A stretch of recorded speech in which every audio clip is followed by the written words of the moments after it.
अस्सलाम वालेकुम सामीन। हाल ही में काउंसिल ऑफ इस्लामिक आइडियोलॉजी जो कि एक आर्टिकल 228 के अंदर एक बॉडी है पाकिस्तान में जो वर्क करती है और वो इंश्योर करती है कि पाकिस्तान का जो लेजिस्लेचर है वो कोई ऐसा कानून ना बनाए जो इस्लाम से टकराए। सामीन, इसी बॉडी ने एक स्टेटमेंट जारी की है और वो स्टेटमेंट ये है कि जो प्रेसिडेंट होता है, जो हेड ऑफ़ द स्टेट होता है, उसके पास ये पावर नहीं होनी चाहिए कि वो किसी भी मुजरिम को की सज़ा को माफ़ कर सके। अब ये Islamic ideology, council of Islamic ideology का काम मुआशरे के अंदर इस्लाम की बेहतरी के लिए ओपिनियन देना है और ये बताना है कि ये वाला कानून इस्लाम के रूह से टकराता है। मगर ये जो स्टेटमेंट है ये ज़ाहिर करती है कि पाकिस्तान में किसी पॉलिटिकल एजेंडा के लिए ये स्टेटमेंट जारी की गई है। अब मैं आपको समझाना चाहता हूँ ऐसा कैसे है। हाल ही में साइफ़र केस के अंदर इमरान खान साहब को सज़ा होने वाली है और इमरान खान साहब को क्योंकि सज़ा होने वाली है तो अब जो सदर अलवी हैं उनके पास ये इख्तियार है कि वो उनकी जो सज़ा है, जो कि उनको इनकारसरेट किया जाएगा, जेल में रखा जाएगा, उसको वो माफ़ कर सकते हैं अपनी ताकत के साथ। रियासत के इदारे, रियासत का जो सरबराह है उसके पास ये जुडिशल पावर होती है कि वो किसी की सज़ा को माफ़ कर सके। तो इस बात को प्रिवेंट करने के लिए कि वो इमरान खान साहब की सज़ा को माफ़ करे, ये कहने की कोशिश की जा रही है कि प्रेसिडेंट के पास ये पावर नहीं होती कि वो क्या कर सके, किसी भी कैदी की सज़ा को माफ़ कर सके। ये बात सच है कि इस्लाम के अंदर इस क्रूशल टाइम पे पिछले 70 साल में हमें ये याद नहीं आया कि प्रेसिडेंट के पास ये पावर नहीं होनी चाहिए और आज हमें ये याद आ रहा है कि ये पावर ख़त्म होनी चाहिए, ये इस्लाम की रूह से टकराती है। जबकि हम इमरान खान साहब को सज़ा होने वाली, इसका मतलब ये है कि इस मुल्क में जो इस्लाम है वो उसका इस्तेमाल पॉलिटिकल गेंस के लिए, पावर डायनामिक्स में इस्तेमाल के लिए होता है रादर दैन मुआशरे की बेहतरी के लिए। इसी चीज़ को हम डिस्कस करेंगे आज के इस लेक्चर के अंदर। आज हम लोग बात करेंगे पाकिस्तान के पॉलिटिकल एरिना के अंदर जो इस्लाम का इस्तेमाल होता है वो किस तरह से, किस किस लीडर ने इस्लाम का इस्तेमाल किया। अच्छे के लिए नहीं किया मगर अपनी इलेक्टोरल पॉलिटिक्स के लिए किया और इस्लाम का इस्तेमाल किया ताकि वो लोगों को हुडविंग कर सके, लोगों को उनको अपने ज़ाती मकासद के लिए इस्तेमाल कर सके। हम इसको डिस्कस करेंगे, बहुत इंटरेस्टिंग है, आप इसे बहुत कुछ लर्न करेंगे अगर आप इसको पूरा देखेंगे। अगर आपको ये अच्छा लगे तो आप इस वीडियो को लाइक भी करें और इस चैनल को सब्सक्राइब भी करें। तो सामीन, सबसे पहले हम शुरू करते हैं। पहली बार जो इस्लाम का इस्तेमाल बाकायदगी से शुरू हुआ था वो तो पाकिस्तान मूवमेंट के दौरान ही शुरू हो गया था, मगर हम उसको डिस्कस नहीं करेंगे क्योंकि वो हमारी जो मुस्लिम आइडेंटिटी बनाने के लिए इस्तेमाल किया गया था, तो हम उसको डिस्कस नहीं करेंगे। उसके बाद पाकिस्तान के जो पहले रूलर थे जनरल अयूब ख़ान, उन्होंने इस्लाम का इस्तेमाल नहीं किया क्योंकि वो ख़ुद को एक वेस्टर्नर समझते थे, वो अपने आप को हैंडसम समझते थे और वो अलाइन करते थे अपने आप को अमेरिकन्स के साथ और वो चाहते थे कि मॉडर्निटी आए पाकिस्तान के अंदर। तो उन्होंने इस्लाम का इस्तेमाल नहीं किया अपनी सियासत को चमकाने के लिए। और इस्लाम का इस्तेमाल 1965 में ज़रूर हुआ जब वही रूलर थे। मिसाल के तौर पे 1965 की वॉर के दौरान कहा गया कि पाकिस्तानियों के साथ जो है वो मदद आई है, डिवाइन मदद आई है, जिसकी वजह से हमने जो एक अटैक था इंडिया की तरफ से उसको रिपल्स कर दिया। तो क्या इंडिया की तरफ से अटैक हुआ पाकिस्तान के ऊपर या पाकिस्तान ने पहले कोई ऑपरेशन किया? ये वाली बातें किसी भी फोरम पे नहीं बताई गई आवाम को और कहा गया कि एक डिवाइन हेल्प आई है।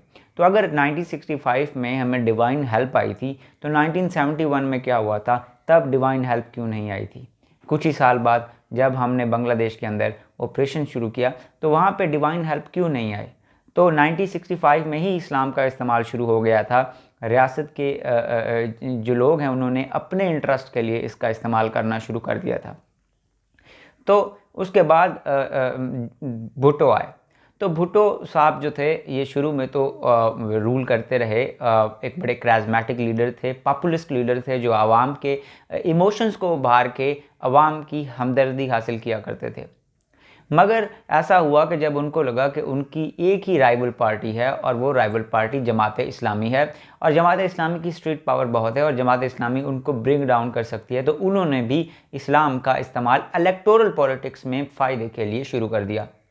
मिसाल के तौर पे हम देखते हैं कि जब उन्होंने क्या किया, उन्होंने होटल्स के अंदर कुरान पाक रखवाए, बहुत अच्छी बात है, उन्होंने ये काम किए।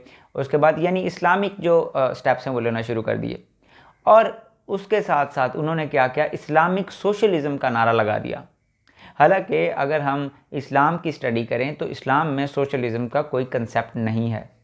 इस्लाम प्राइवेट प्रॉपर्टी के कंसेप्ट पे चलता है, और इस्लाम में कैपिटलिज्म और सोशलिज़म का मिक्सचर माना जाता है कि प्राइवेट प्रॉपर्टी होनी चाहिए ताकि लोगों की आजमाइश हो, जो अमीर हैं वो गरीबों की मदद करते हैं या नहीं करते, और एक तरफ ऐसा होता है और दूसरी तरफ इस्लाम जो है वो ज़कात के ज़रिए रीडिस्ट्रीब्यूशन ऑफ वेल्थ भी करवाता है। मगर इन्होंने इस्लामिक सोशलिज़म का नारा लगाया जो कि बिल्कुल ही अलग था, जिसमें उन्होंने प्राइवेट प्रॉपर्टी ही ख़त्म कर दी और जो बहुत बड़े बड़े सरमायादार थे उनसे प्रॉपर्टी छीन ली, जो कि अन इस्लामिक समझा जाता है इस्लाम के लॉज़ के मुताबिक। उसके बाद जब जुल्फ़िकार अली भुट्टो को इक़्तिदार से अलग कर दिया गया एक मार्शल लॉ के तहत, तो उसके बाद आए जनरल ज़ियाउल हक़। जनरल ज़ियाउल हक़ ने भी इस्लाम का इस्तेमाल किया अपने सियासी मकासद के लिए। जनरल ज़ियाउल हक़ ने डेलिब्रेटली ये न्यूज़ पूरे पाकिस्तान में फैलाई, यानी एक कहानी फैलाई कि एक आदमी गया और वो एक मस्जिद में गया और जनाब वहाँ पे जनरल ज़ियाउल हक़ क्या कर रहे थे, वो झाड़ू दे रहे थे। और कभी ऐसा हुआ है कि आपके इर्द गिर्द कोई ऐसा वाक़या हुआ हो छोटा सा और वो पूरे पाकिस्तान में फैल गया हो? ऐसा नहीं होता, लेकिन वो वाक़या डेलिब्रेटली पूरे पाकिस्तान में फैलाया गया पॉलिटिकल गेन्स के लिए।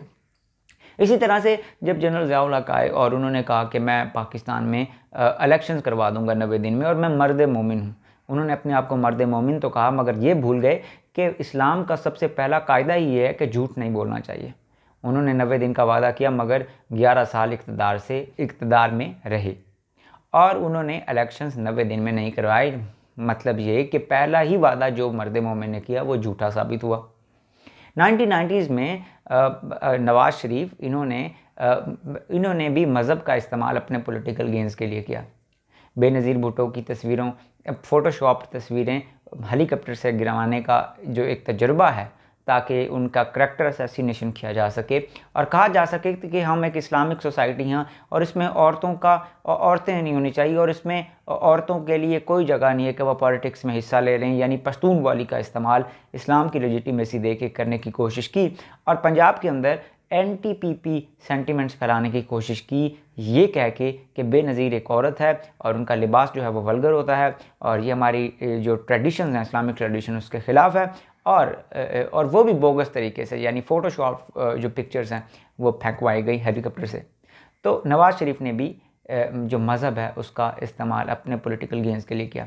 और ये भी कहा जाता है कि 90s में जब सेक्टेरियन वॉर पाकिस्तान में पीक पे थी तो जंग के इलाके में जो एक पर्टिकुलर ग्रुप है जो कि इस सेक्टेरियनिज़म में इन्वॉल्व था, उस ग्रुप की सपोर्ट की और उस ग्रुप के साथ ताल्लुक़ रखा ताकि वोट ज़्यादा मिल सकें। सामने उसके बाद हम 2000 में आते हैं। 2000 में हम मज़हब का इस्तेमाल देखते हैं, फिर हम मज़हब का इस्तेमाल देखते हैं। मिसाल के तौर पे जब लाल मस्जिद का ऑपरेशन हुआ तो जो परवेज़ मुशर्रफ साहब थे, इन्होंने लाल मस्जिद वालों को टेररिस्ट डिक्लेयर किया कि ये टेररिस्ट हैं और ये इस्लाम से बाहर हैं। हालांकि जो लोग ये कर रहे थे, उनका मुतालबा ये था, वो क्लेमर ये कर रहे थे, जो वो लाल मस्जिद वाले थे, वो ये कहते थे कि सोसाइटी के अंदर इमोरलिटी नहीं होनी चाहिए। यानी जो ऑपरेशन शुरू हुआ वो इस वजह से शुरू हुआ था लाल मस्जिद का, अगर हम तिलक दवाशर की किताब पढ़ें तो वो इस वजह से शुरू हुआ था कि वहाँ पे इस्लामाबाद के अंदर बेसिकली जो है वो कुछ चाइनीज़ थे और वहाँ मसाज सेंटर थे, तो उन मसाज सेंटर पे रेड किया था ये जो जामिया हफ्सा की तलबात हैं उन्होंने, और जब उन्होंने रेड किया था तो उसके बाद क्या हुआ, ये ऑपरेशन शुरू किया गया था कि उन्होंने रेड क्यों की। हालांकि इस्लाम यही कहता है कि इमोरलिटी माशरे के अंदर नहीं होनी चाहिए, मगर रेड इसलिए किया गया क्योंकि उन्होंने इमोरलिटी को रोकने की कोशिश की। इसी तरह से हम बाद में देखते हैं कि उलमा का इस्तेमाल किया गया और कहा गया कि जी फ़लाना ग्रुप जो है वो रियासत के साथ लड़ रहा है तो वो अन इस्लामिक है और वो अन इस्लामिक है। मतलब आप ये कह सकते हैं कि बंदूक उठा के रियासत के ख़िलाफ़ लड़ना बहुत बुरी बात है, ये रिबल है, आप ये ज़रूर कह सकते हैं। मगर आप ये नहीं कर सकते कि उनके मुतालबात बुरे हैं। मिसाल के तौर पे तालिबान ये मुतालबा करते हैं कि पाकिस्तान का जो जुडिशल सिस्टम है ये इंसाफ देने में नाकाम हो गया है, तो हमें शरिया का नफाज करना चाहिए जो सबके लिए बराबरी लेके आए, चीफ जस्टिस अवेलेबल करे, और ये वाले जो इस्लामिक रूल्स होंगे वो मुआशरे में बराबरी लेके आएंगे। और ये जो एंग्लो ओरिएंटेड निज़ाम है ये गरीब आवाम को रिलीफ देने में नाकाम हो गया। तो हमने क्या किया, हमने उनको सिरे से ही उनकी इस डिमांड को प्रॉप अप ही नहीं करने दिया सोसाइटी के अंदर। हमने कहा कि ये क्या है, ये रिबेल हैं, ये नॉन मुस्लिम है।